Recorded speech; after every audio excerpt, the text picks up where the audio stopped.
Lido-hin gets hit with a brutal reality check right away. His sister's health insurance refuses to cover her treatment. The hospital staff tells him the only option left is a newly released neural regeneration injection. The biggest problem is the outrageous price tag, 5 million won per dose, all of which has to come straight out of his own pocket. It's an emergency. The doctors warn that without 2 injections into her spine every month, the girl will permanently lose movement in her upper body. The truth hits Lido-hin like a truck, proving in the cruelest way possible that being broke can destroy someone's future. Feeling the heavy atmosphere in the room, the young girl asks if the hospital bill is really that expensive. Wanting to protect her from despair, Lido-hin lies. He tells her he just landed an amazing job thanks to a recommendation from one of his professors. Believing her athletic career is over, she sadly accepts her situation, but her brother promises he'll get her back into sports before long. All he asks is that she focus all her energy on studying for now. She agrees and puts her complete trust in his promise. With both of their parents gone, the young man decides he'll somehow cover all of her medical expenses by himself, but the financial system crushes him that very same afternoon. Because of old student debts, the bank rejects his loan application. Cornered and furious at his own helplessness, Lido-hin throws his notebooks onto the floor. With ruined credit and his sister's life hanging in the balance, he realizes he has to come up with the money no matter what it takes. With nowhere else to turn, desperation finally catches up to him. Lido-hin breaks down in tears, knowing that Yijin's chance to walk again depends entirely on his ability to find the money. But his financial breakdown doesn't last long. He wipes away his tears, determined to scrape together the cash from anywhere he possibly can, since the amount still feels just barely within reach. As he bends down to pick up his notebook, a cat with 2 different colored eyes suddenly digs its claws into him. He barely pays attention to the attack after noticing a strange business card tucked between the pages. The card offers a mysterious job at something called the Underworld Dispatch Office. His first reaction is obvious. The whole thing screams organ trafficking scam. He immediately throws the card into the trash, but desperation gets the better of him. Telling himself that littering is wrong, he fishes the contact information back out. Night falls, and the psychological nightmare begins. His phone turns into a machine gun of notifications filled with overdue bills, interest charges, and payment reminders, wiping out any hope of balancing his budget. The financial onslaught destroys every last bit of pride he has left. With no luxury of being picky about work, he gambles on his last chance, hoping with all his heart he won't wake up missing a kidney and praying it's just some weird side job. Lido-hin dials the number. On the other end of the line, a robotic voice launches into a bizarrely cheerful speech about spreading kindness, doing good deeds, and appreciating the beauty of the world. Breaking the awkward mood, the protagonist simply says hello. The operator is instantly stunned, completely shocked that someone actually took the offer seriously enough to call. Without wasting any time or even introducing themselves, the stranger gets straight to the point. Lido-hin must report to the morgue at Gwanan Municipal Hospital. The craziest part is that he has exactly 30 minutes to get there. The employer tests his resolve by asking if the short deadline is a problem and threatens to cancel the offer. Breaking into a cold sweat, Lido-hin accepts without hesitation. The only requirement is that he show up wearing a black suit, something he manages to take care of without any trouble. The moment he steps into the funeral home, the protagonist carefully scans the surroundings and even plans an escape route in case things turn dangerous, since he still has absolutely no idea what the job actually is. The tense atmosphere completely falls apart when a woman approaches him and calls him by name. He confirms his identity, but instantly loses his composure. The girl standing before him is unbelievably beautiful. Her presence short-circuits his mind. On one hand, he feels relieved and suddenly becomes convinced the job isn't anything criminal. On the other, an overwhelming sense of terror washes over him, as if he were being dragged into the depths of an icy abyss. The stranger steps into his personal space, locking eyes with him with an almost terrifying intensity. Lido-hin gulps, trying to convince himself that this psychological pressure is just some bizarre interview test. Without giving him a chance to respond, she orders him to follow her. Along the way, Lido-hin tries to get some information about the job, but she shuts the conversation down, revealing only their destination, Room 1. When they arrive, they're met with an infuriating scene. An older man has cornered a grieving young woman. Using the flimsy flimsy excuse that he was an old friend of her father and claiming he deserved special treatment for supporting the funeral, the man shamelessly invades her personal space, using fake kindness as a weapon. Disgusted, the woman immediately pushes the creep away, trying to protect herself from his revolting advances. Ophelia suddenly throws Lidohin into the middle of the situation, ordering him to step in and introduce himself. Having no clue what the plan is, he can barely hide his nervousness. Meanwhile, the intruder keeps pressuring the grieving woman, using a supposed condolence gift as a pathetic excuse to force a friendly response from her. To keep the harassment from going any further, the protagonist steps forward. He bluntly warns the man in the suit to leave the package and get out before the police are called, pointing out the woman's obvious discomfort. Furious that someone interrupted him, the aggressor demands to know who this nobody thinks he is. Trying to stay calm and keep things under control, Lidohin claims he's part of the funeral home's staff. The lie only pours gasoline on the fire. The old man explodes in rage at being challenged by nothing more than an employee, arrogantly shouting and demanding to know if they have any idea who they're dealing with. The mysterious boss immediately puts an end to the act. She calmly tells her new recruit that he doesn't work for any funeral service, leaving Lidohin even more confused about the true purpose of this mission. Without missing a beat, she coldly reveals the suited man's identity. His name is Kim Hang. As if she were reading from a criminal dossier she had memorized, she recites his entire background, mentioning his 5 children and identifying him as a current city councilman. The atmosphere turns deadly serious when she drops the main accusation. The white-haired girl reveals that the politician has been ordering the murders of innocent people since last year. Worst of all, his latest hit was carried out just the night before. The deceased man's daughter immediately goes into shock, realizing the supposed fatal accident that killed her father only hours earlier may have been no accident at all. The truth shatters every lie. The death was a perfectly orchestrated cover-up planned by Kim. The murdered man was an investigative journalist who had been digging deep into the councilman's corruption network and his ties to mercenary groups. Backed into a corner, the politician simply mocks the situation. Treating the two of them like a rookie prosecutor and a useless assistant, he laughs off the accusations, boasting that the highest levels of the justice system and the biggest names in law are all in the palm of his hand. The corrupt councilman flaunts his arrogance, bragging that his powerful connections can get him out of any trouble. Without even blinking, the mysterious white-haired boss delivers her final verdict. The bastard's karmic debt has finally come due. Over 6 decades of life, he has left behind countless victims and committed unspeakable crimes. Even so, she offers him one last chance at redemption, demanding that he repent right then and there. Blinded by his own ego and convinced he's dealing with nothing more than inexperienced prosecutors, the scumbag laughs in her face. He turns his back, pulls out his phone, and casually calls his secretary as if nothing is happening, simply to schedule a golf game. But his mockery is about to come to an end. The air inside the room suddenly grows heavy. The girl tells the protagonist that the real job is finally about to begin. Within seconds, the politician collapses to the floor, completely paralyzed. The real shock comes immediately afterward. Space itself tears open before Lidohin's wide eyes, and a gigantic wolf leaps out of the rift. The creature glares at the pair, annoyed to find intruders in its territory since it had expected to devour its prey without interruption. In the blink of an eye, every ordinary person nearby disappears. The boss explains the bizarre situation. They are no longer inside the hospital, but inside the beast's personal dimension. This is the barrier where the monster drags humanity's greatest sinners before slaughtering them. In other words, they've been pulled into an execution ground. The beast realizes they're there to ruin its feast and decides to wipe them all out at once. It charges without hesitation, but the woman moves at lightning speed, dodging the attack while pulling Lidohin out of the blast zone. The moment they land, she gives him his mission. They have to stop that monster. The beast unleashes a devastating killing blow, but the boss pulls out a mystical scroll that creates an impenetrable barrier. The attack is effortlessly repelled, leaving the new recruit completely stunned by the overwhelming level of her power. The gigantic monster stares the pair down. It thinks resisting is completely foolish, but deep down it respects the suicidal courage of its two opponents. Meanwhile, Lidohin is on the verge of short-circuiting as he realizes the nightmare unfolding around him is 100% real. Without wasting another second, the beast fires a deadly long-range blast. To keep the young man from being reduced to dust, the mysterious woman scoops him into her arms and leaps out of the impact zone. The sight makes the creature's blood boil. The wolf mocks the protagonist's masculinity for needing to be carried by a girl, but then decides to take the fight seriously. Noticing that the woman prefers fighting barehanded, the beast grants her a brief pause so she can retrieve a weapon. Taking advantage of the moment, the monster humiliates Lidohin, declaring that he's nothing more than a weak bookworm who couldn't hurt a fly, let alone pull a single strand of fur from its body. Without backing down, the boss fires back with icy confidence, reminding the beast that the gigantic monster hasn't even managed to lay a finger on that bookworm so far. Breaking into a cold sweat and trembling all over, the recruit practically begs in his mind for her to stop provoking the walking nightmare. Ignoring the boy's panic, the woman proposes an outrageous wager. Whoever suffers even the smallest scratch loses and must immediately retreat. With its pride wounded, the predator takes the bait without hesitation, accepts the challenge on the spot, and waits for the human to prepare. Lidohin's panic reaches its breaking point. He admits he has absolutely no idea how to fight a monster. The girl remains perfectly calm, assuring him she'll support him throughout the entire battle. She asks what kind of weapon he brought with him, but the young man nearly loses it, reminding her that he's just a broke college student with nothing in his pockets. Trying to find a quick solution, the boss assumes that, since he's a scholarly man, he must naturally be skilled with a bow and arrow, a weapon traditionally associated with ancient scholars. Completely defeated, the protagonist confesses that he's never fired an arrow in his life. The boss asks if the young man at least knows how to handle a blade. His negative answer earns him such a deeply disappointed look that the protagonist's pride takes an instant hit. Without wasting any time, she orders him to kneel. Even though he has no idea what's going on, he obeys. Ophelia decides to grant him an unbelievable ability, the power to materialize any weapon straight from his imagination. She transfers the power to him, instructing him to focus entirely on mentally constructing the weapon, assuring him that it will take physical form in the real world. The young man agrees almost automatically, but then slaps himself across the face to snap back to reality and shake off his nerves. Watching the scene, the giant wolf acknowledges the human's determination, impressed by the willpower that overwhelms the fear inside such a fragile body. Without warning, the beast charges in for the kill. In that split second, the protagonist's salvation comes from an unexpected place: his 3D design classes. Having spent years modeling objects in virtual environments, he mentally constructs the weapon's design with incredible ease. Everything he learned through his studies comes together in that life or death moment. With the monster only moments away from tearing him apart, the weapon finally materializes. A heavy rifle appears in his hands. Without hesitation, he pulls the trigger, landing a direct shot on the beast's leg before unleashing a relentless barrage of bullets. Caught completely off guard by the weapon's raw firepower, the predator is forced to retreat. Ophelia smiles with satisfaction as she sees the massive weapon the rookie created. The ancient creature had simply forgotten that humanity had mastered steel and gunpowder. Keeping his word to retreat after suffering the first injury, the wolf accepts defeat with honor. Before disappearing, the beast introduces himself as Frost, one of the 6 legendary hounds, and asks for his opponent's name, promising never to forget the young man who managed to wound him. With the bloody battle over, the parallel dimension collapses, and the pair return to the hospital. The destroyed surroundings are restored to perfect condition, as if nothing had ever happened. Ophelia praises the recruit's performance, tells him the threat has been eliminated, and, with a snap of her fingers, turns the rifle into dust. She informs him that his payment has already been deposited into his bank account and starts explaining the next steps of their bizarre organization. The protagonist immediately cuts her off. Now that he has the money, he makes it clear that this was both his first and last day on the job, refusing to ever set foot on another insane battlefield. Before saying goodbye, the mysterious boss throws out one final temptation. She hands him an envelope, explaining that what's inside is worth exactly as much as the enormous payment he just received in his bank account. The rule is simple: he must only break the seal if he changes his mind and wants to return to that underworld. If he ever opens the envelope, she guarantees she'll track him down and find him no matter where he hides on Earth. Exhaustion hits the protagonist the moment he gets home. As he sleeps, the darkest trauma of his past comes back to haunt him. He relives the fatal accident that killed his parents and their final dying request that he take care of his little sister. The nightmare is abruptly interrupted when Yijin rubs an ice cube against his skin. The shock tactic works perfectly, waking him up exactly as he had asked her to do the night before. She tells him breakfast is ready and reminds him that they have an appointment at the hospital. Alone in his room, Desperation hits him all over again as he remembers the medical bills. That's when he finally decides to check his banking app. His heart nearly stops. The screen shows exactly 5 million won deposited into his account, the precise amount needed to pay for his sister's treatment that day. The shock leaves him so dazed that he stumbles across the room and slams his big toe into a piece of furniture. His scream of pain echoes throughout the entire house. Still limping, his greed gets the better of him. He realizes the money inside the envelope would cover next month's medical bill in advance. The platinum-haired woman's warning echoes in his mind, but the idea of being tracked through a simple envelope seems completely ridiculous. His plan sounds foolproof. Take the money and simply never answer the door. Without a second thought, he tears the envelope open. His blood instantly runs cold. A familiar, teasing voice suddenly fills the room, sounding amused that he accepted the offer so quickly. Ophelia is already standing right behind him, making the young man go completely pale with terror. Panic hits Lidohin like a freight train. The girl's teasing voice is coming from beneath his own blankets. He lunges toward the bed, yanks the covers back, and finds Ophelia hiding underneath them. Before he can even process the situation, his terrified scream catches Yijin's attention. From the hallway, his little sister announces that she's coming into the room. In a desperate move, Lidohin throws himself onto the bed, trapping the intruder beneath the blankets, and frantically shouts for his sister to knock before coming in. Yijin gives the door a few sarcastic knocks and points out that she clearly heard a woman's voice. Trying to save himself, the protagonist claims it was just the audio from a video on his phone. The flimsy excuse works in the most embarrassing way possible. The girl jumps to her own conclusion, assuming her brother was watching something inappropriate to cope with being single. Not wanting to interrupt such an awkward moment, she decides to head to the grocery store instead. Burning with embarrassment, Lidohin silently accepts the humiliation, figuring it's still easier than trying to explain why a mysterious girl is hiding in his room. Taking advantage of the empty house, he drags Ophelia to a neighborhood cafe to get her out of sight. While they're talking, the local TV news drops a bombshell. The corrupt councilman died that very morning in a violent traffic accident right in front of the hospital. Fate had come full circle, giving the politician the very same tragic end he had arranged for so many of his victims. Without showing the slightest surprise, the platinum-haired boss coldly confirms the news. She reveals that the suited man's soul was sent straight to hell, and that the mission only succeeded because Lidohin defeated the giant beast the day before. Hearing hell mentioned so casually, the protagonist demands real answers. Ophelia doesn't dodge the question. She reveals the truth outright, admitting that she's an entity from the afterlife. On any other day, Lidohin would have called her insane, but after summoning a rifle out of thin air and fighting a monster, he's no longer in any position to doubt her. Accepting the madness of the situation, he swallows hard and asks if his new job will be to serve as an actual Grim Reaper, guiding the dead into the afterlife. The boss immediately cuts off the young man's assumption, pointing out two flaws in his reasoning. First, she's far from being a simple messenger of death. Her true title is Gradohan, a member of an elite force dedicated exclusively to crushing evil and exterminating demonic threats. If her job were nothing more than escorting souls into the afterlife, her destructive power would be completely wasted. The agency's real mission is to protect human souls from the wrath of those colossal abominations. She explains that the beasts, known as Makdugi, are not creations of the universe. They're anomalies born from the filth of human sin, itself apex predators that lurk on the thin boundary between life and death. Far away from there, the scene shifts to a brutal training ground. Frost, the giant wolf from before, has now taken on a humanoid form and vents his frustration by smashing boulders apart with unbelievable strength. The display of power is interrupted when Summer appears, dripping with sarcasm. Without the slightest bit of respect, the newcomer mocks the fact that an undefeated legend was outmatched by a mere human and is now taking out his frustration on rocks. The veteran's blood begins to boil. Demanding respect for his rank, Frost threatens to snap the visitor's neck if they don't come down and face him properly. Summer ignores the threat and keeps pressing, wanting to know how such a flawless hunt ended in failure. Refusing to let his pride crack, the warrior insists that he wasn't defeated. He merely honored the terms of their agreement. The explanation is met with immediate laughter. Summer dismisses that mindset as an outdated relic, declaring that retreating in the middle of a fight is no different from losing. That insult is the final straw. The wolf releases an overwhelming, murderous aura that instantly wipes the smug expression off Summer's face. Crushed beneath the pressure, the visitor backs down but plays one final card. Mother demands to hear the reason for this failure directly from Frost himself. Swallowing his pride, Frost eases the tension and agrees to report to their leader soon. Before disappearing, Summer leaves Frost with one final question, asking whether that human boy really has what it takes. Back in the real world, the atmosphere inside the cafe grows tense. Ophelia tells Lidohin the truth about those abominations. The Mukdugi hunt only the worst of humanity, people like the corrupt councilman targeting souls, stained by countless crimes. Lidohin doesn't buy that logic right away. To him, it makes no sense to risk his life protecting the souls of criminals who deserve the worst. The platinum-haired woman then lays out how the universe truly works. Everything revolves around the cycle of reincarnation. Souls live, accumulate good deeds, and eventually ascend to higher realms, preserving the balance of the cosmos. The terrifying part is that it takes the universe centuries to create a single new soul. Because of that, human souls are the rarest and most valuable resource in all of creation. The weight of that revelation hits the protagonist head-on. He can still almost feel the phantom weight of the rifle in his hands, leaving him with no room to doubt the madness of everything he's experienced. Pulling out a mystical scroll, the boss explains that hell is more than just a place of punishment, it's the universe's purification system. Humanity's overwhelming evil corrupts reality itself, and those monsters were born from that accumulated corruption. If those corrupted souls aren't sent to the underworld to be purified, that evil will eventually overflow, breaking the laws of physics and triggering a universal apocalypse. Faced with that bombshell, the young man finally understands that even the worst scum on Earth has to be rescued from the monster's grasp to prevent the end of the world. Lidohin's understanding of cosmic preservation doesn't last long. The weight of a universal apocalypse feels far too abstract for someone whose biggest nightmare is his sister's hospital bill coming due at the end of the month. He gets up, ready to leave, but asks the obvious question before walking away. If she's practically a goddess, why does she need a human to fight for her? Ophelia gives him a straightforward answer. Her divine powers are absolute against lesser spirits, but completely useless against the Mukdugi. Since those monsters were born from the corruption of human sin, only the power of life, something exclusive to mortals, can harm them. For nearly 1,000 years, heaven has forged strategic alliances, lending its power to chosen humans so they can do the dirty work. As she gently takes Lidohin's hand, she tells him he was born with the gift of a protector. The young man freezes, his face turning bright red as he quickly looks away to hide his embarrassment. The moment is interrupted by an unexpected sight. Yijin is standing outside the cafe. Lidohin ducks down in a split second to keep her from noticing him. Seeing his sister, still burdened by the effects of her illness, instantly sharpens his resolve. No matter how dangerous it is, he'll do whatever it takes to help her walk again. Clinging to a shred of hope, he asks whether Ophelia can use her divine powers to heal Yijin. The answer hits him like a punch to the gut. The laws of heaven strictly forbid gods from interfering with human destiny, even to perform benevolent miracles. She offers a sincere apology, genuine regret visible in her eyes. Lidohin quietly accepts the answer. The disappointment hurts, but deep down, he had already expected there wouldn't be an easy solution. Taking a deep breath, he proposes a deal. If the agency guarantees the outrageously expensive medication Yijin needs every month, he'll become the soldier Ophelia is looking for and face any monster that stands in his way. The smile spreading across Ophelia's face makes it clear she knew from the very beginning that his desperation would be the perfect fuel for her cause. Silence hangs over the cafe until Lidohin finally lays out his demands. He doesn't just want his sister's treatment covered. He wants complete financial freedom, a top-of-the-line gaming PC, powerful, blazing fast, and capable of handling any project without breaking a sweat, and a guarantee that Yijin's college tuition will be fully paid when the time comes. As night falls, the mood shifts. During dinner with his sister, Lidohin finally asks the question that's been weighing on his mind. Does she still miss their parents? Yijin is surprised by the question, but she smiles peacefully and tells him that he filled the void they left behind and then some. Her answer leaves Lidohin speechless. All this time, he thought he was the one protecting her from the world, when in reality, she had been the pillar holding his own sanity together. Meanwhile, inside a quiet library,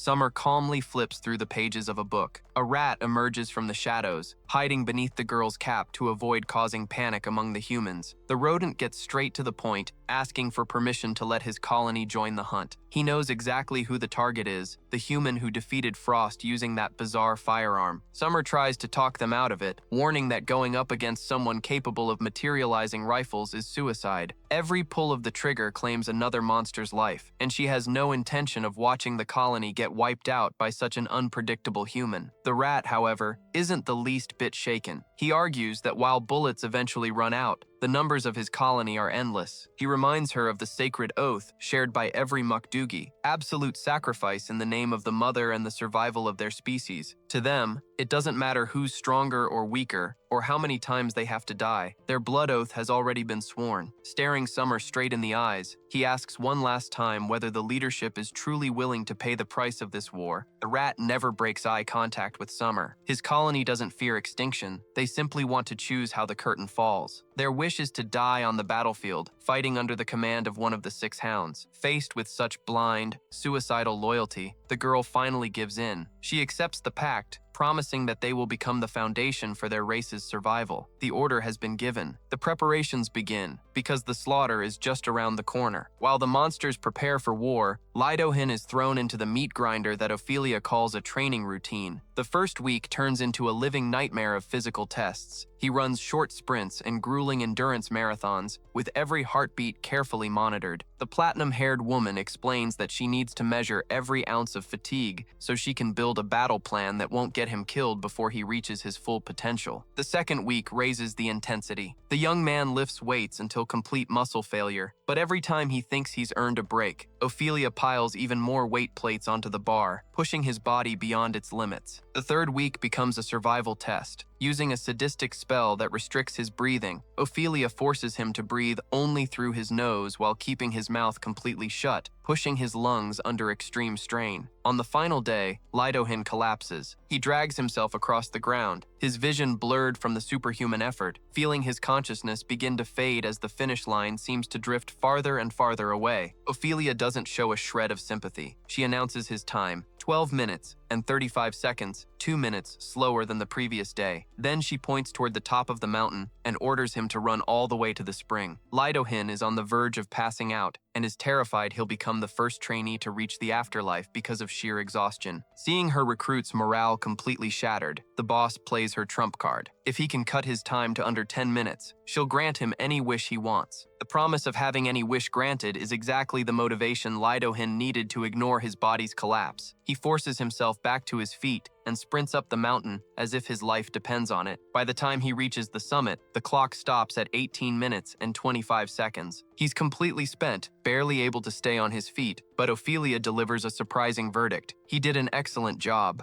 Although he failed miserably to reach the 10-minute goal, the intense physical training over the past 3 weeks accomplished its real purpose. With the test finally over, the talismans monitoring him crumbled into ashes. Ophelia declared the preliminary phase complete. Now the real training would begin, learning to control the supernatural energy known as Baik. Before anything else, they needed to measure his total reserve of that energy. Ophelia activated a new talisman, which instantly burned away, then ordered her subordinate, Soren, to raise a barrier that would shield the area from any human observers. The invisible dome rapidly expanded, sealing off the entire perimeter. Looking Lidohin straight in the eyes, Ophelia spoke without hesitation. The moment he mastered Baik, his ordinary life would officially be over. From that point on, there would be no turning back from a life of fighting demons and bloodthirsty beasts. Meanwhile, Soren's irritation had reached its breaking point. She was furious that Lidohin had monopolized all of Ophelia's time and attention over the past few weeks, ruining every chance she had to enjoy herself. She watched him with open contempt, thinking it was ridiculous that he seemed so proud of himself just for surviving a basic training program. Ophelia ordered her to prepare the equipment for the energy capacity test. Soren obeyed with a forced smile, silently promising herself that she'd catch every mistake he made and finally prove that this human was completely worthless. Ignoring her assistant's hostility, Ophelia stayed focused and instructed Lidohin to picture a small metal cube in his mind, using the same visualization technique he had used to create his battle rifle. Lidohin focuses and materializes the metal cube flawlessly. Ophelia raises the stakes, telling him to compress the object's density, increasing its weight to the absolute limit without changing its original size. He does it with almost unbelievable ease, continuing to compress the metal until she's satisfied and tells him to stop.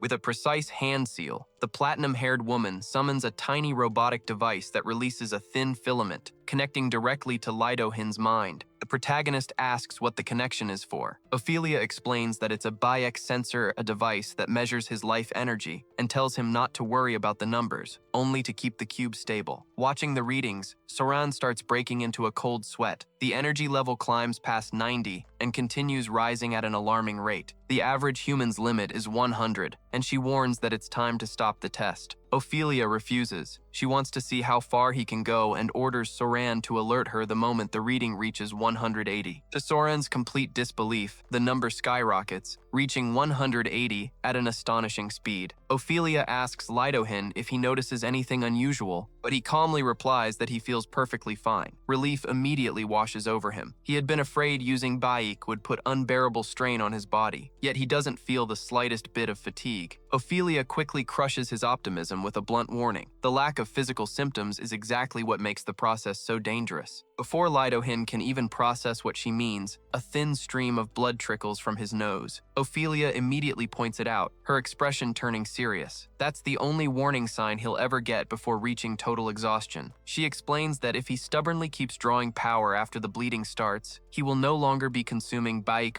he'll be burning away the very essence of his own soul. At that point, every extra spark of power comes at the cost of years of his lifespan, consumed instantly without his body giving him any further warning. While the young man is still trying to process how dangerous the power inside him truly is, Soran suddenly lets out a startled cry. The reading hasn't stopped. The needle blows past every known limit, relentlessly climbing until it reaches an astonishing 200. Blood trickles from Ali's nose as Ophelia finally calls an end to the exercise. She asks whether the instructions were difficult to follow, but Ali assures her that the physical training was far more exhausting. Satisfied with his performance, Ophelia explains that this level of strain is the maximum he can safely endure without damaging the essence of his own soul. Smiling broadly, he accepts the handkerchief she offers him. Everyone's attention shifts to Soran as she studies the final energy reading, stunned by the number displayed, 274. Completely shocked, she asks how Ophelia could have expected such an absurd amount of power. The answer is simple. Ali carries an inherited testament. Confused by the term, Ali receives an explanation. Ophelia tells him that, at the moment of death, a person's deepest wish can pass their life energy on to someone nearby, but only if that person is willing to carry on the responsibility they left behind. In an instant, Ali remembers the promise he made to his father, to protect Ijin. Ophelia gently takes his hand, fully aware of the burden that comes with carrying such a legacy. His extraordinary energy reserve is actually the accumulated reflection of all the years his parents spent watching over and believing in him. Without warning, Ali pulls away. He walks over to a water pipe and turns it on, letting the water soak him from head to toe. It's nothing more than a quick excuse to hide the tears rolling down his face, masking his emotional breakdown by pretending he just wanted to cool off. Ophelia understands exactly why he's standing under the water. Calmly, she suggests that he head home, but not before doing something about his swollen eyes so no one gets suspicious. Clearly flustered, Ali insists that he hasn't shed a single tear. The following day, the usual routine is broken. Yijin is surprised to see him leaving the house dressed in clothes that don't match his normal job. When she asks about it, he explains that his new work requires intense physical training and demands his full commitment. The answer doesn't convince Yijin. Worried, she asks whether the job is dangerous. He brushes it off, claiming it's nothing out of the ordinary, then quickly says goodbye. Even without saying another word, Yijin watches him leave with a heavy feeling in her chest. As Ali walks, his thoughts drift back to everything he learned about his parents. The realization that he carries the testament they left behind fills him with both gratitude and sadness, giving new meaning to his journey and to the devotion he has always shown toward his little sister. The scene changes when he reaches the meeting point. Soran's drone activates, deploying a force field that seals off a 500-meter radius from curious onlookers. The device begins scanning every detail of Ali's body while he stands perfectly still under its watchful sensors. During the scan, something about the drone's robotic voice feels strangely familiar. The thought disappears when Ophelia cuts in with a straightforward question. It was time to raise the stakes and begin training under real combat conditions. A wave of doubt freezes Ali in place. He doesn't feel ready to fight real monsters yet. Ophelia immediately reassures him, explaining that the difficulty will increase gradually, starting with harmless threats. Their first target appears before them, and Ali's eyes widen in shock. It's the very same cat that had revealed his employment history. Ophelia introduces it as Dan Silpio, a spirit that specializes in forcing confessions out of sinners. Ali's shock only grows when he learns that if the creature bites him, he'll be forced to reveal his deepest and most closely guarded thoughts. Ophelia calmed everyone down, explaining that humans protected by defensive energy were immune to the creature's ability. Ali, however, was a different case. Since he had manifested his energy as an offensive weapon, his defenses were left vulnerable. Before he could even process the warning, the cat lunged at him and sank its teeth into his finger. The pain instantly triggered an uncontrollable confession. Without any filter, Ali blurted out that he'd been distracted by staring at Ophelia's legs. The reaction was immediate. Sauron's drone, furious, threatened to vaporize him if he ever dared to make that kind of remark again. Ali tried to shove the cat away with an awkward push, but that only made everyone even more irritated. Keeping her composure, Ophelia calmly asked whether there was something wrong with the way she was dressed, while Ali, red with embarrassment, desperately tried to deny what had just come out of his mouth. Having no tolerance for lies, Sauron ordered the spirit to continue attacking until every last bit of truth had been dragged out of him. The cat charged again. Ali quickly realized this wasn't a test of physical endurance, it was a lesson in maintaining focus and self-control under pressure. Ophelia reinforced the point, explaining that his objective was to subdue the creature. Although monsters of this type normally take on human forms, starting with the cat had been a deliberate choice. Determined to put an end to the humiliation, Ali finally assumed a proper fighting stance. Ali rushed in with far too much confidence, underestimating the tiny feline because of its size. The mistake proved disastrous. In the blink of an eye, Daniil completely outclassed him, sending him crashing to the ground in a humiliating defeat. Ophelia wasted no time scolding him, pointing out that his recklessness and impatience hadn't even allowed her to finish giving the instructions. While Sauron mocked Ali's arrogance, Ophelia told the spirit to stand down. She needed his full attention to explain how the barrier worked. It was a 100-meter dome that, unlike ordinary barriers, moved together with its user. That meant he could fight freely without worrying about being trapped inside a fixed area. With a snap of her fingers, she activated combat mode. The transformation was dramatic. Their physical bodies shifted into spiritual form, ensuring that any injuries suffered inside the barrier would have no effect on their real bodies. Once the battle ended, everything would return to normal. Ali decided to try his own strategy. He pulled out an improvised fishing rod with a cat toy tied to the end, hoping to lure the feline in. The idea seemed brilliant right up until Saran yelled at him to put it away. The warning came too late. The instant Daniil spotted the toy, his predatory instincts exploded, turning the spirit into an uncontrollable hunting machine. The cat charged in with complete frenzy. Realizing his clever idea had turned into his worst nightmare, Ali took off in a desperate sprint, doing everything he could to escape the crazed creature. Soren watched with growing impatience, annoyed that his stupidity had awakened the beast's instincts, while Ophelia calmly observed the chase, hoping the experience would become a practical lesson about the dangers of carelessness. Ophelia actually enjoyed the situation, seeing it as the perfect opportunity to simulate a real combat scenario. Ali, meanwhile, could think of nothing except staying as far away from the cat as possible while it relentlessly cornered him. Through Soren's drone, Ophelia noticed his progress. The speed at which he was running proved that the past 3 weeks of grueling training had not been wasted. He shouted, asking how he was supposed to subdue the beast with his bare hands. Ophelia explained that the key was shifting his attribute from defense to offense. To turn pure energy into attacking power, he would have to master one of 3 paths: will, determination, or divinity. Ali had to throw himself to the side at the last possible second to avoid a direct pounce. Seizing the opportunity, Ophelia explained that the attribute of will would raise his agility to the level of a Mukdugi, allowing his reflexes to match the cat's. Frustrated, Ali asked how he was supposed to tap into that mental strength right now. She answered that it wasn't possible yet, but after hearing him insist that he just wanted to survive the test, she gave in. They would focus only on defeating Daniil for now and leave the theory for later. A new threat appeared. Daniil unleashed a bolt of electricity from his mouth, forcing Ali into a desperate dodge. He couldn't believe it. Despite its adorable appearance, the creature possessed devastating destructive power. Ophelia explained that Daniil was a guardian spirit, a being created to eradicate evil. When Ali protested that he wasn't an enemy, Ophelia clarified that the answer lay in the second attribute, determination. Mastering it would allow him to replicate attacks like Daniil's, manipulating fire, lightning, and other elements on the battlefield. In addition to telekinesis, Daniil wielded an impressive arsenal of spells and psychic abilities. With a single precise blast, the cat completely vaporized a nearby puddle, leaving behind a trail of destruction that stunned everyone watching. Ophelia explained that the attribute of determination made feats like that possible, but it required years of relentless training, making it completely useless to Ali at his current level. Feeling cornered, Ali begged for something practical that could stop the enraged feline. Ophelia apologized, admitting that this was her first time acting as an instructor and that she'd gotten so excited explaining the theory that she'd gone overboard. As Daniil advanced with an overwhelming presence, she finally revealed the last option, the attribute of divinity. Ali could barely wait to hear what it meant. Ophelia explained that divinity allows its user to convert spiritual energy into physical matter. That was exactly what he had unconsciously done during his battle against Frost, creating weapons from his own essence. It was the standard technique used by guardians to subdue monsters. The battle escalated when Daniil suddenly enlarged one of his paws to an enormous size. Ali immediately panicked, convinced the attack would be fatal. Ophelia, however, remained perfectly calm, assuring him that the barrier prevented any real harm from carrying over into the outside world. There was just one catch-one he wasn't happy to hear. He would still feel every bit of the pain. Before he could process the warning, Danzil's claws slammed into him with brutal force. The impact sent him flying several yards backward. The pain was excruciating, but there was no time to recover. The feline was already charging again. Ali quickly realized that his speed was nowhere near enough to keep up with the creature. If he couldn't dodge, he'd have to endure the hits. As Danzil's massive paw came crashing toward him, he reacted. Instead of flesh, the attack collided with a metal plate that materialized out of nowhere. Soran's drone recorded the feat with precision while Ophelia praised him. Ali had successfully created a shield, using the power of divinity as a practical substitute for advanced magic. He didn't stop there. Growing more confident, he created another shield, this one lighter and even more durable, applying the same principles of weight manipulation he had already mastered. Now armed with a functional improvised weapon, he declared that it was finally his turn. Watching from the sidelines, Soran remarked that although his creativity was impressive, guardians normally focused on simple melee weapons. Ophelia, however, saw something entirely different. While ordinary guardians limited themselves to swords and spears, Ali's creations featured modern engineering and a level of complexity that rivaled elite spells. Their destructive potential was enormous. She knew that one day he would combine the speed of will with the elemental attacks of determination, but for now, his greatest strength was his ability to forge advanced weaponry through divinity. Despite his technological arsenal, Ali had run into a dead end. Daniil was simply too fast. The cat's precision left him at a constant disadvantage, making it nearly impossible to land a direct hit. In a blur of motion, Daniil appeared beside him with a devastating strike, knocking away his weapon and pinning him to the ground. As the cat approached, radiating an overwhelming aura, Ali forced himself to think. He needed patience. The instant Daniil leaped in for the finishing blow, Ali put his plan into action. Without hesitation, he materialized an entire waterfall directly above his opponent. The torrent was so overwhelming that the barrier turned into a giant pool within seconds. Exhausted and trapped beneath the crushing current, Daniil couldn't escape. In that brief moment of vulnerability, Ali summoned a cage around him, securing the victory. His excitement at neutralizing the threat was impossible to hide. Soran, who had witnessed everything, was completely stunned. Materializing such a massive volume of liquid with no fixed shape normally required years of training. Yet Ali had accomplished the impossible on only his second attempt using the attribute of divinity. Watching the outcome, Ophelia concluded that his talent surpassed every known standard. He was a phenomenon that defied the logic behind any conventional training. Night eventually fell, and the drone finished drying Daniil off. Ophelia praised Ali's strategic thinking without holding back. Clearly embarrassed, he tried to downplay his victory, explaining that using water had simply been common sense. After all, no matter how powerful Daniil was as a guardian spirit, he was still a cat and cats hate getting wet. Ophelia officially ended the training session. For the next 3 days, Ali's assignment would be intense. She handed him a manual, a true encyclopedia of weapons, and instructed him to memorize the structure of every item so he could materialize them flawlessly. His priority would be the models specifically marked in the book. She also emphasized that rest was essential for restoring his energy, something Ali immediately compared to a game's energy regeneration system. Finally, she gave him one last warning. He needed to stay ready at all times, because a mission could come at any moment. Danger danger was already lurking in the shadows. Soren sent over the file on a criminal named Yini. Her ability was both deadly and deceptive. With a single strike, Yini could drain a victim's life energy, leaving them completely vulnerable to the Makdugi. Ali and Ophelia had their first official target. Meanwhile, inside a luxury apartment, Yini reviewed a list of potential victims. She was searching for young, impressionable people she could manipulate for her sinister goals. After spotting 2 aspiring musicians, she contacted a man named Kim and demanded details about their schedule. When she learned they were about to record their debut single, Yini grew irritated. She hated unexpected changes that could interfere with her plans to drain their life energy while they were at the peak of their careers. Yini gave Kim a direct order. The musicians were to work exclusively with her channel. Her threat was unmistakable. If they disobeyed, she would destroy their careers and leave them forgotten in the backwaters of the entertainment industry. Furious, she ended the call, grabbed her purse, and instructed her secretary, Park, to have the car ready and notify the nightclub that she was on her way. With a sinister smile, she checked the contents of her purse, a white substance she always carried with her. Watching from a distance, Soren noticed that Yini's life energy had dropped to a dangerously low level. It was only a matter of time before she became completely exposed, making a confrontation unavoidable. This wasn't about personal choice, it was about justice. She had to be stopped for the countless crimes she had committed. The following morning, Ali buried himself in Ophelia's manual. The techniques it described, such as channeling energy into the spinal cord to strengthen the nervous system or creating explosive bursts of power, felt like something from another world, impossible to put into practice. On the other hand, materialization through divinity came naturally to him. Creating objects felt like second nature, reminding him of the countless hours he had spent building things with his own hands as a child. After a full night's sleep, Ali realized his body no longer carried the exhaustion from the previous day. He felt completely refreshed and ready for training, but the moment he opened the curtain to leave, he found Yijin standing there. She looked at him in surprise, noticing that he was dressed in a sharp, elegant suit. When she asked where he was going, he quickly made up an excuse, saying he was attending the funeral of a friend's grandfather. Yijin wasn't convinced. She couldn't remember him ever mentioning a friend with that kind of connection. Thinking fast, Ali invented a new friend named Damsel to justify his sudden departure. Yijin didn't press the issue. She simply offered her condolences to her brother's friend and commented that Damsel was a pretty unusual name. A short while later, Ali and Ophelia arrived outside an elegant high-rise building. Ali could barely hide the trembling in his hands, but Ophelia tried to calm him down, reminding him that this wasn't his first time facing a monster. Ali argued that during his last battle, the adrenaline had been so overwhelming that he never had time to actually feel afraid. Ophelia cut the conversation short, warning him that their target was close and that staying focused was the only thing that mattered now. While they waited, Ali's attention drifted to a fashion magazine Ophelia was flipping through. His eyes widened when he saw a dress priced at $1,000, enough money for him to survive for 2 months. The next realization caught him completely off guard. Ophelia was wearing that exact same dress. Curious, he asked how she managed to update her wardrobe so often. Ophelia explained that her assistant, Soren, the same voice operating the drone, used magic to materialize modern outfits inspired by today's fashion catalogs. Ali was genuinely impressed by the level of detail and complimented Soren's excellent sense of style. Ophelia smiled and said she'd pass along the compliment, certain her assistant would appreciate the recognition. Ali's attention shifted toward the entrance of the hotel. The criminal had arrived. Yini, the powerful vice president of a major entertainment company and the conglomerate owner's daughter, stepped inside accompanied by a young man. The noticeable age gap between them caught Ali's attention, but Ophelia quickly explained the nature of their relationship. The young man was nothing more than Yini's next victim. Ophelia exposed her cruel scheme. The executive lured inexperienced talent with false promises of stardom, only to manipulate and discard them once they had served her purpose. When the abuse reached its limit, the agency's PR machine stepped in, fabricating scandals involving drug abuse and criminal behavior to destroy the victims' lives. To Yini, other people's misery was nothing more than fuel. Ophelia warned that the woman's fate had already been sealed. After committing so many atrocities, Yini's protective aura had completely faded, making her an easy target for any dark entity. Without the protection of her life essence, she would die with or without a monster's intervention. The prediction was precise. Her death would occur between 3:15 and 3:30 in room 120 of that very hotel. They had less than 30 minutes. Yini stepped into the elevator with the young man, completely unaware of the trap closing around her. As the invisible barrier sealed off the area, the The two rode up toward their room, never realizing that Yinny's time was rapidly running out. The protagonists ended up sharing the elevator with Yinny and her companion. By a twist of fate, the entire group was headed to the 12th floor. During the short ride, Yinny couldn't help but admire Ophelia's appearance and presence. Seeing enormous star potential in her, the business executive immediately handed over a business card and offered her a guaranteed contract in the entertainment industry. Although she smiled politely at the compliment, Ophelia turned the offer down without hesitation. Using the man beside her as the perfect excuse, she claimed that the two of them were engaged and that a life in the spotlight simply wouldn't work. Yinny sighed at what she saw as wasted talent, but agreed that marriage would get in the way of any entertainment career, buying the story completely and leaving the couple alone. With that topic behind her, the executive shifted her attention back to the young man beside her. She ordered him to quit smoking and start taking better care of his skin, revealing that he would soon become the face of Royal Coffee's next major advertising campaign. The young man looked confused, knowing the position had already been filled. Without the slightest trace of remorse, Yinny explained that the current model's career would soon be destroyed by a carefully orchestrated leak linking him to illegal gambling. When the young man reacted in shock at how meticulously everything had been planned, she simply puffed out her chest and bragged that she controlled everything behind the scenes. The woman's complete lack of morals and chilling indifference made Ali's stomach turn. As soon as the elevator doors opened on the 12th floor, the two pairs went their separate ways. Curious, Ali asked Ophelia how someone as healthy and cold-blooded as Yinny could possibly be about to die, especially since her death seemed inevitable, whether or not they stopped the Mukdugi. Ophelia answered bluntly, they only had an estimated time window. No one possessed the power to see the future with absolute clarity, making it impossible to know either the exact cause of death or the precise second someone's life would end. Ali couldn't help but wonder if some massive catastrophe was about to wipe the entire hotel off the map. Ophelia immediately dismissed that theory. If a large-scale disaster were about to happen, the hallways would already be crawling with reapers waiting for the massacre. Putting the pieces together, she proposed the most likely scenario. The executive had ruined countless lives. With that much hatred building up around her, it was almost certain that someone was planning a bloody act of revenge. The realization finally hit Ali. Whoever wanted revenge was probably already lurking in the shadows. If they did nothing, someone consumed by hatred would cross the line and become a murderer. But Ophelia laid out the dilemma. The safest option was to do nothing, let the killing happen, claim the victim's soul first, and leave. If they chose that path, the Mukdugi would never even appear. The second option was to intervene. Saving the executive meant confronting the monster head-on, and the moment they entered the target's line of sight, the creature would detect them immediately, giving it the deadly advantage of striking first. After a long, tense silence as he weighed the danger, Ali made his decision. Letting hatred turn an innocent person into a cold-blooded killer wasn't an option. He threw Ophelia's own lesson back at her. If the future was uncertain, then murder was only one possible outcome. The target could just as easily die some other way. Staying focused on what truly mattered, he declared that their real mission was to stop the Mukdugi and prevent the executive's victims from staining their hands with blood. Ali drew a painful comparison. Those aspiring young singers were probably about the same age as his little sister, Yijin. They had poured their hearts into chasing their dreams, only to fall into the executive's hands, where they were used up and thrown away. Clinging to false promises, they had been drained until nothing was left. All that bottled-up hatred had become the perfect recipe for murder. But if he could stop the attack, the victim whose life had been destroyed would have a real chance to start over. With his goal firmly set, Ali asked Ophelia to help him stop the monster and prevent an irreversible tragedy. A wide smile spread across Ophelia's face as she accepted the mission. Caught up in the rush of adrenaline, Ali instinctively grabbed her shoulder, and his face instantly turned bright red with embarrassment. Panic hit him just as fast. He worried she might get the wrong idea, even though he hadn't meant anything by it. Reading his body language, Ophelia simply let out a soft laugh. To ease the tension, she complimented his compassion, saying that his concern for the woman who might become a killer proved the kind of person he really was. Completely flustered, Ali tried to hide his embarrassment, insisting that he had only been thinking about the young singer and awkwardly denying any inappropriate intent behind the touch, even though Ophelia had never suggested otherwise. The whole situation made him so self-conscious that he actually asked whether Ophelia could read minds. She quickly put an end to the lighthearted moment and redirected the conversation to what truly mattered, the battle ahead. She explained that fighting the forces of darkness required an unshakable moral compass. The inner power known as Baik quickly became corrupted through cruel actions, but it grew tremendously stronger and purified itself when fueled by genuine acts of kindness. Her final message was simple. Holding on to that kindness would be his greatest weapon for surviving the chaos ahead. Hearing her talk about keeping his mind pure sent Ali into a panic. He broke into a cold sweat, convinced that his partner had somehow read his mind and uncovered all of his most embarrassing thoughts. In reality, her warning had been completely sincere, with no hidden meaning whatsoever. Breaking the tension, Ophelia informed him that the monsters still hadn't raised their barrier, giving the two of them a critical window of time to carry out the rescue. The mention of the barrier reminded Ali of his battle against the giant wolf. Ophelia then explained the Makdugi's deadly hunting method. These creatures walk among humans disguised as ordinary people, but the moment they choose a target, they reveal their fangs and drag the victim into a dimension of their own. Inside that hunting ground, the laws of space are broken and time stands still. Hours of slaughter inside the barrier amount to nothing more than the blink of an eye in the outside world. Once the hunt is over, the barrier disappears without leaving a single physical trace. The only flaw in this perfect ambush is the burst of spiritual energy released when the barrier is created,